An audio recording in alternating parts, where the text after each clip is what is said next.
अभी हमने higher mental function की डिस्कस की कि उसे किस तरह चेक करते हैं, जिसमें सेंसरी, मोटर और हमारे पास क्या आ रहा था, रिफ्लेक्सेस आ रहे थे। जब वो तीनों चीजें हमने सेंसरी भी चेक कर ली, मोटर भी, रिफ्लेक्सेस भी कर लिया, मोटर में हमने मसल्स को चेक कर लिया। अब हमारे पास आता है कि हमने चेक करना है कि वो पेशेंट जो है वो सेरिबेलम क्या कोऑर्डिनेशन उसकी हो रही है, इक्विलिब्रियम में कैसा, नॉन इक्विलिब्रियम में कैसा। उसके लिए जो हमारे पास आ रही होती है वो कोऑर्डिनेशन सेरिब्रम आ रही होती है। कोऑर्डिनेशन सेरिब्रम में क्या होता है कि इक्विलिब्रियम के पेशेंट को चेक कर रहे थे, इक्विलिब्रियम पेशेंट का है कि नहीं, मिड पोजीशन उसकी सही है, विदाउट मूविंग, विद मूविंग कर रहे होते हैं, स्ट्रेंथ उसकी चेक कर रहे होते हैं कि स्ट्रेंथ ठीक है कि नहीं।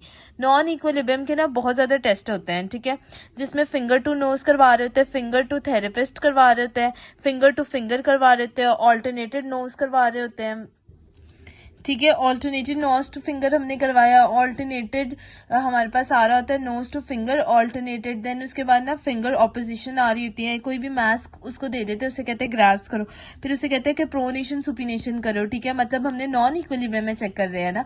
फिर उसके बाद कहते हैं टेपिंग करवा देते हैं, टेपिंग हैंड की करवा देते हैं, फुट की भी करवा सकते हैं, ठीक है, टेपिंग करवा दें आप हैंड और फुट की। और क्या हम कर सकते हैं, हम उसे कह सकते हैं हील टू शिन लेके आए, ठीक है, शिन, ठीक है। देन उसकी ये है, देन उसके बाद उसे हम कहते हैं कि सर्कल ड्रॉ करें, ठीक है। फिर टो को एग्जामिन कर रहे होते हैं, मतलब इस तरह के टेस्ट हम नॉन इक्विलिब्रियम में करते हैं। इक्विलिब्रियम का एक टेस्ट आता है जिसे बर्ज बैलेंस स्केल कह रहे होते हैं। ये बर्ज बैलेंस स्केल, अगर ये एक बहुत डिटेल टॉपिक है, ये ना बैलेंस चेक कर रहे होते हैं और इसके डिफरेंट पार्ट्स आ रहे होते हैं। अगर मैं बर्ज बैलेंस स्केल का सिर्फ आपको इंट्रोडक्शन ही बताऊं ना, ये क्लिनिकल टेस्ट होता है जो कि ना हमारे पास बैलेंस को चेक कर रहा होता है कि पेशेंट फॉल ना करे। ये मोस्ट कॉमनली हम किसका कर रहे होते हैं, कोई भी एल्डर पेशेंट हमारे पास आ रहा है तब हम उसका कर रहे होते हैं, ठीक है। कोई स्ट्रोक का पेशेंट है उसमें ये यूज कर रहे होते हैं, पार्किंसंस के पेशेंट में हम यूज कर रहे होते हैं, ठीक है बच्चों। और ना इसके स्केल्स के ना वो आ रहे होते हैं स्कोर्स, सबसे मैक्सिमम स्कोर जो होता है ना वो आपने याद रखना है 56 आ रहा होता है, ठीक है। और ये जो ईच टास्क, इसमें ना डिफरेंट टास्क परफॉर्म करवा रहे थे और ईच टास्क 0 to 4 में हो रहा होता है, ठीक है। अब इसमें क्या हो रहा होता है, अगर जस्ट मैं आपको इंट्रोडक्शन नहीं दूं कि बर्ज बैलेंस स्केल होता क्या है, इसमें कितने स्केल्स होते हैं, ये मैंने बताया कि 56 स्केल होते हैं, स्कोर क्या होगा 0 to 4 होगा। अब जो 41 और 56 में आता है ना वो लो रिस्क पे आ रहा होता है। 41 और 41 से लेके अगर कोई पेशेंट आ रहा है 56 के स्कोर में, तो हम कह रहे होते हैं कि इससे लो रिस्क है, ठीक है। लो रिस्क किसका है, फॉल का, गिर नहीं हो सकता, ठीक है।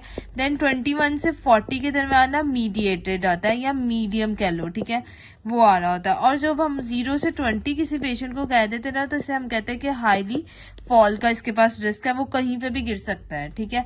अब वो 14 आइटम्स जो होती हैं, 14 आइटम्स आ रही होती हैं। अब ना इसमें सबसे पहले ना हम पेशेंट को चेक कर रहे होते हैं सिटिंग पोजीशन में।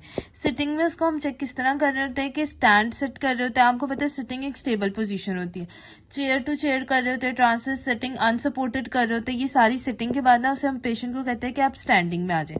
सिटिंग में असेसमेंट क्या की कि चेयर टू चेयर कर दी, ठीक है। सिटिंग में उसे कहा कि आप अनसपोर्टेड लेके बैठे, गिर रहा तो नहीं है, पेशेंट को देखा। इसके भी ना डिफरेंट लेवल होते हैं, 4 डिफरेंट लेवल होते हैं। अगर वो करने जाए ना तो वो बहुत डिटेल होती है, वो बुक में आप डिटेल पढ़ सकते हो। स्टैंडिंग में चेक कर रहे होते हैं, स्टैंडिंग में कहते हैं कि अनसपोर्टेड खड़े हो, ठीक है। देन उसके बाद कहते हैं आंखें बंद करके ना कुछ सेकंड्स के लिए खड़े हो, 5 सेकंड्स के लिए खड़े हो, ठीक है। आई को क्लोज करके अनसपोर्टेड आप लिख सकते हो, ठीक है। आई की क्लोज के साथ आपने खड़े होना है। देन उसके बाद हम उसे कहते हैं कि आपने ना फीट टुगेदर रख के खड़े होना है, ठीक है।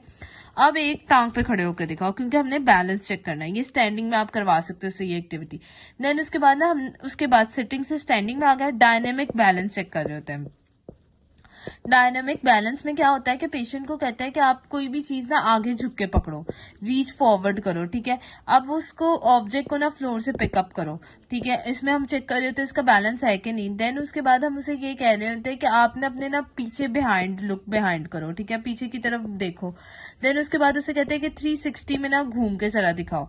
देन उसके बाद हम क्या कहते हैं कि आप ना ऑल्टरनेटेड फुट को स्टूल से पकड़ो या उसको हाथ लगाओ, 1 फुट इन फ्रंट लेके जाओ, ठीक है, मतलब थोड़ा मूवमेंट करके दिखाओ। तो ये डायनेमिक बैलेंस में आता है। सिटिंग से स्टैंडिंग, स्टैंडिंग से डायनेमिक बैलेंस।